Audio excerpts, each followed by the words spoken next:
ay tila nagmamatigas. Samantalang ang Korte Suprema at ang ating co-equal body ng Senado ay tumalima na sa sinabi ng ating Korte Suprema.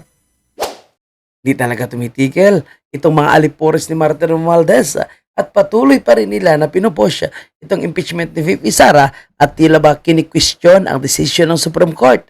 Magandang araw sa atin lahat mga kababayan at yan po ang ating pag-uusapan. At sa pagkakataong ito, ang inaakala po nila na wala si Senator Marcolita sa Kongreso, napunta na ito sa Senado, abay wala na silang magiging matalino matapang na kadibate, abay nagkamali po sila. Dahil nandyan po si Representative Paulo Marcolita na maninindigan kung ano ang tama.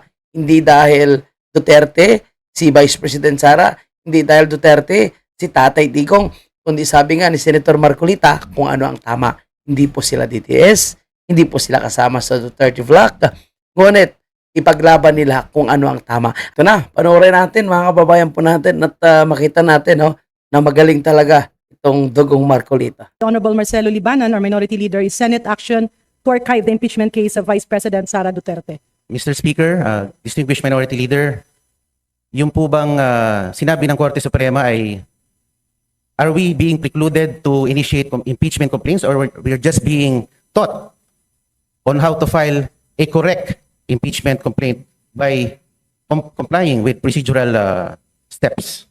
Tayo po ba'y binabawalan talaga ng Korte Suprema o tayo tinuturuan lamang kung paano maghain ng tamang impeachment complaint?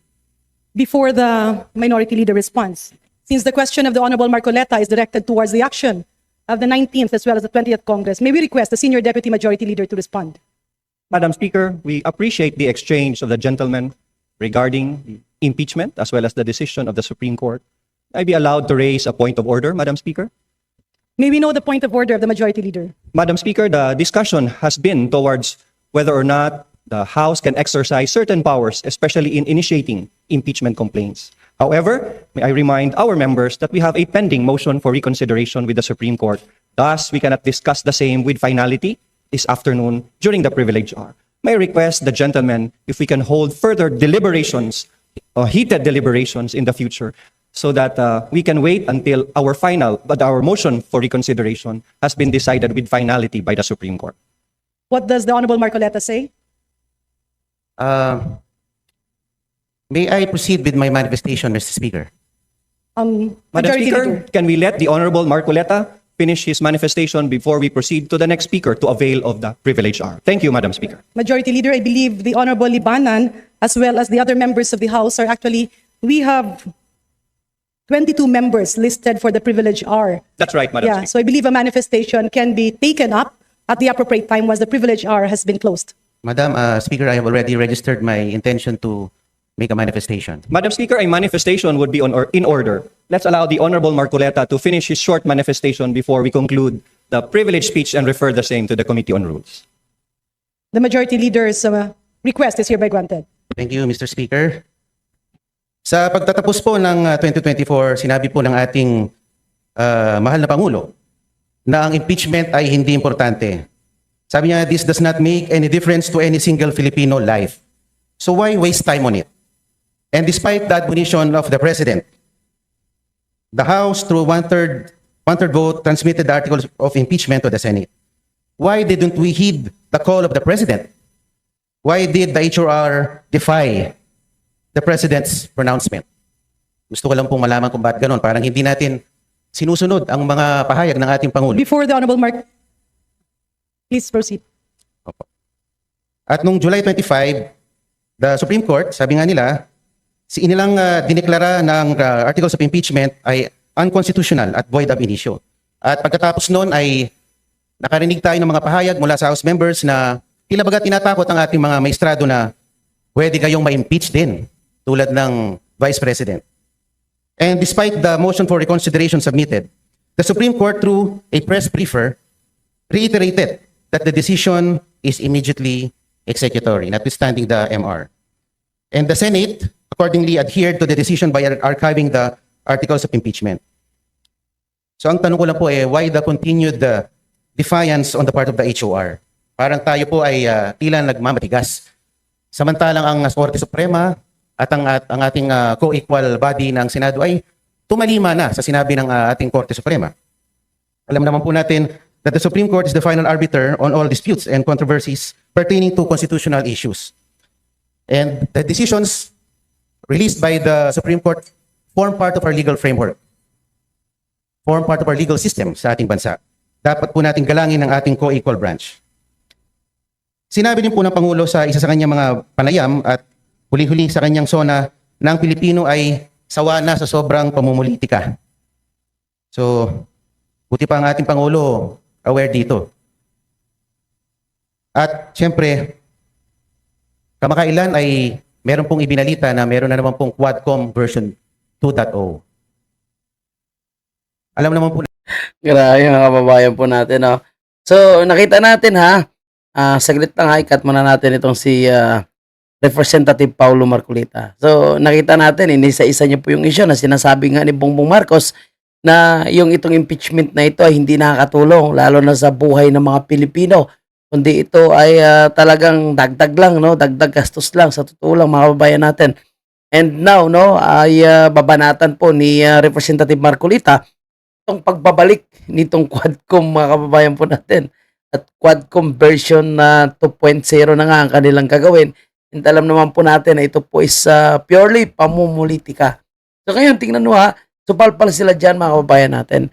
Talagang tinamaan po sila dito po sa sinasabi ni Congressman Marcolita na defiance, no? Na napaka-defiance itong mga nasa Kongreso. So hindi naman lahat dahil marami po yung tumatalima sa utos ng Supreme Court, kundi itong mga ambisyoso lang talaga na mga alaga ni Bonjeng, no, nagigil, talagang ituloy pang impeachment. At actually, no, magmo-motion pa kasi sila na dapat ituloy ang impeachment, buksan ang impeachment ni Vice President Sara. Diba? So, talagang ganyan po sila kadesperado. Kasi alam naman natin, pagdating ng 2026, may hirapan talaga sila. May hirapan po sila. Kasi pagdating sa budget, pagdating sa pundo, marami po yung mga nagbabantay. So, mahirapan sila muli magkuha, saan sila hugot ng pera na ipambayad dito po sa mga bayaran na kongresista, no, na pumirma sa impeachment ni VP Sara. Tandaan nyo, marami po sa kanila dyan is delikado dahil sa issue ng flood control. Mukhang kailangan ni Marcos Jr. na mag-alay ng mga kaalyado niya, ialay sa taong bayan ng kanyang kaalyado para malinis lang ang kanyang pangalan. Diba? Naglagan ba? Anyway, tuloy tayo dito kay Congressman Paulo Marcolita. natin ang Quadcom ay nagagamit bilang political persecution Tama! more than a tool for legislation.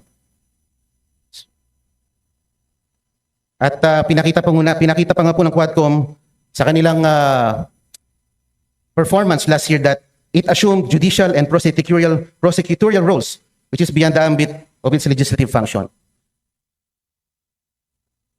Mr. Speaker, the continued defiance of the House of Representatives has been truly remarkable. Sana naman po ay baguhin na natin ang ating estratehiya. Sa akin lang naman po. Dahil ako'y Grabe, no? Yung mga senior po at mga tumanda na naging ugod-ugod na ng mga kongresista na pagsabihan ni Representative Paulo Marcolita. miyembro ng 20th Congress, bakit hindi po natin baguhin or reassess ang ating strategies? Kaysa bumabakbak tayo ng bumabakbak ng ating political adversaries. Ama, Bakit di na lang po natin galingan? Total, meron naman po tayong 3 taon pa para ipakita na tayo ay mahusay din sa pamamalakad. Ang akin lang naman po, ang this administration has been characterized by, treating its political adversaries na pag malakas ang kalaban, i-disqualify, i-expel, i-impeach. nako, sa poll dyan si Abante mga kababayan natin. Sa poll dyan si Martin Romualdez, no? Na pinapadisqualify, no? At pinapatanggal, kung ano-ano na lang kinakasuhan at ito pa, ini-impeach yung kanilang mga kalaban. Nako, Abante, kung nandiyan ka, Abante, pucha, mahiya ka naman sa sinasabi ni Representative Paulo Marcolita. No? Pinapadisqualify ang kalaban. or iti-threaten na i-impeach. Bakit hindi lang naman po natin galingan? Yun, tama. Meron pa naman po tayong 3 taon. Baka sakali, Ay, Bongbong, galingan mo daw. May 3 taon ka pa po, Bongbong Marcos. matalo natin si VP Sara sa 2028.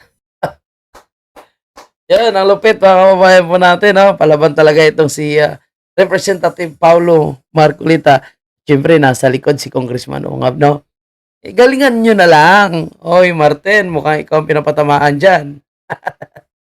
Mukhang si Martin Romualdez ang pinapatamaan dyan, mga kababayan po natin.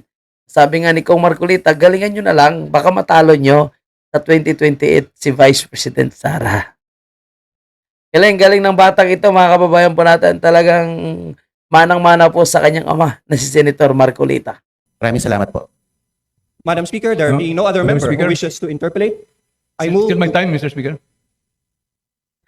Yan, ang mga desperado. The Honorable Nonoy Libanan may proceed with his privileged speech. Mr. Speaker, gusto kong magpasalamat sa manifestation na bagamat mahabang manifestation ni Congressman Marcolita. Pero yung sinabi po niya na may defiance ang House, parang narinig ko na may defiance ang House sa Supreme Court ruling. I beg to disagree, Honorable Marcolita. Victory Sagre, totoo naman talaga eh. Defiance naman talaga kayo kasi hindi kayo sumusunod. Diba? Hindi kayo sumusunod sa utos ng Supreme Court. Talagang nagmamatigas kayo. Sabihan nyo pa yung Supreme Court na tuta ng mga Duterte. Sabihan nyo pa yung Supreme Court na bias. Sabihan nyo pa yung Supreme Court na hindi nila pinag-aralan ang proseso ng impeachment. Hindi nila pinag-aralan yung mga article of impeachment. Ang inang gagaling pa kayo eh. Magaling pa kayo sa Supreme Court. Tapos hindi nyo matanggap na talagang napaka-defiance itong mga alifores nitong si Tamba Bonching. With that statement, wala pong defiance ang House of Representatives. Tanggap din itong mga tumanda na ito sa Kongreso, mga kababayan po natin. Motion for reconsideration po tayo. At kung sakali, I don't think ang House ay hindi susunod. Kung final and executory na ang Natin. ruling ng Supreme Court. Pero may oras pa tayo. At ito, ang chamber na ito ay ang precise venue to air our grievances. We represent Yan, narinig nyo mga kababayan po natin. No? May oras pa daw po itong mga buaya no, na maituloy pa itong impeachment against kay Vice President Sara. So, talagang ganyan po sila kadesperado at gigil na talagang tanggalin po itong ating Vice Presidente, mga kababayan. Anyway, yan na po yung ating update. No? So, nakita natin kung gaano kagaling daw ang isang Paulo Marcolita, manang-mana po kay Senator Marcolita, na ngayon ay isang kinakatakutan ni Risa Hontiveros diyan sa Senado. Napakagaling, kaya palakpakan natin. Ang galing. Uy.